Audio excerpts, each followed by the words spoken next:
Hello, this is Sun Tzu for GosuGamers, and I'm here with Drayich, one of the Swedish experts for the TV6 stream of DreamHack. So, how has it been so far for you?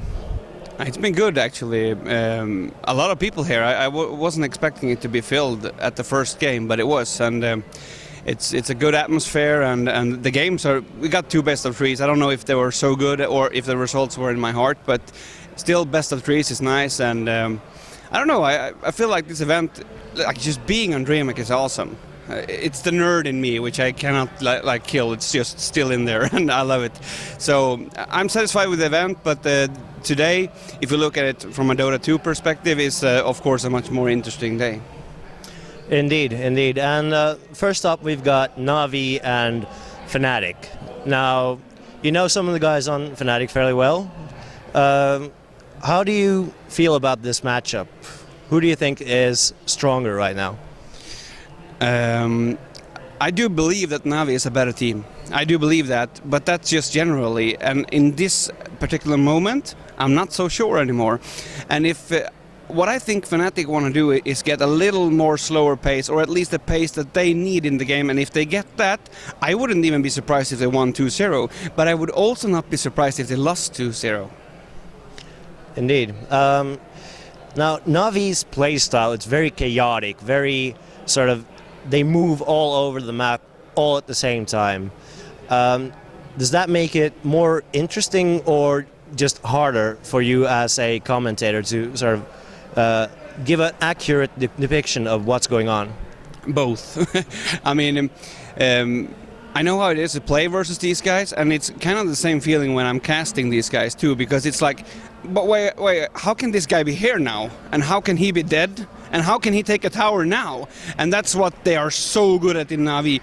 And we saw that one of the games, I think especially one of the games versus Liquid, where just towers fall and kills upon kills, and you don't really know what's happening. And if they get this kind of momentum versus Fnatic, I don't think Fnatic can deal with that. Yeah, definitely. Like in past matchups, it has tended to be that if Navi gets that super momentum, is super like they can move around, be everywhere on the map. That's difficult for a team like Fnatic to deal with, because Fnatic sort of still wants a certain kind of control and dictate their own pace a bit. Now, the other matchup that we've got today is Alliance and Liquid. I have a feeling I know who you're cheering for, but do tell us. Yeah, well, there is no secrecy that I share for Alliance, and I do that. And as a caster, people tend to say you shouldn't share for a team, and still you can hear if you put on any cast who they share for. So I turn it around and say I share for Alliance, and I stand for that or whatever. But of course I want to see good games there too. But I would like to see Alliance step it up, because if we can get Alliance to step it up, Fnatic to step it up, Navi to step it up, and of course also Liquid, we get a better tournament. So, and I think Alliance right now has the most potential to step up for the further games this tournament. Yeah, definitely. One of these things that you've been fairly vocal about that Alliance has been doing is picking the Juggernaut. Let's get into that Juggernaut a bit. Why? What do you like about the hero, and what do you don't like about hero?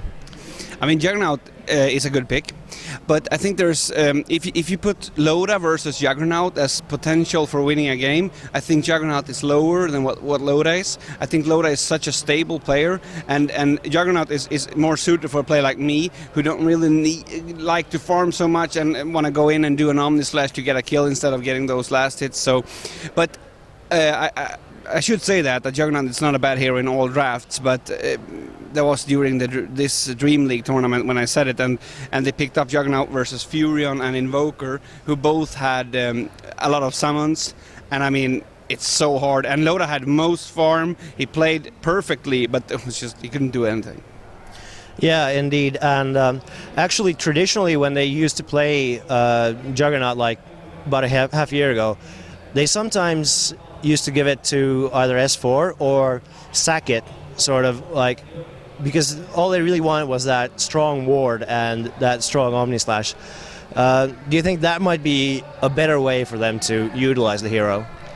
In my opinion, I don't think Juggernaut is the most suited hero for Alliance, because what they need to do is have S4 setting something up and Loda following that up, if you just generally. And Juggernaut is more of a solo kill hero than a follow-up hero, in my opinion, and I'm not a big fan of it like that. But when they pick it along with a lone druid and like they don't put so much pressure on the Juggernaut to carry, then it's a much better pick, in my opinion. Indeed. Now, sort of, what kind of lineups then would you like to see Alliance run? You say you like them to have S4 being that active setting up and Loda, to give Loda something with a bit more of a skill cap. Any ideas in particular? No, but I think Loda is playing. I think Loda is actually playing best in Alliance right now. He is very stable. He is always farming good. He never makes bad decisions, which I think he's still getting better as a player, which is awesome because he's really too old to do that. He should be happy to not just suck. But mostly, I think it's about finding this hero for Admiral Bulldog, which he can like really shine with. And what happened versus Fnatic, for example, was that they gave away Nature's Prophet 2 games, and I think they underrated Trixie. And if you underrate Trixie and get Bulldog, a hero which he is not really that good at, or maybe the hero isn't so good in the draft, that's also, I think that's more important. I want to see them pick up Prophet for Bulldog, and I want S4 on something like Magnus or Batrider or Storm, something who can go in first and set it up, and then just something at loadout which he can carry deep into the game with, pretty much. Yeah, and definitely. Speaking of Bulldog, like that last game, he had that farmed up Syllabear, and it still didn't. It wasn't enough, and you could really see, look at him and see that it took something out of him to be in that position, have the hero that he loves, have the farm that he needed, but for some reason it just isn't enough right now. How does that feel? Like, have you been in that position as a player where this should work? You know it should work, and this is where you should be strongest, but it doesn't quite match up.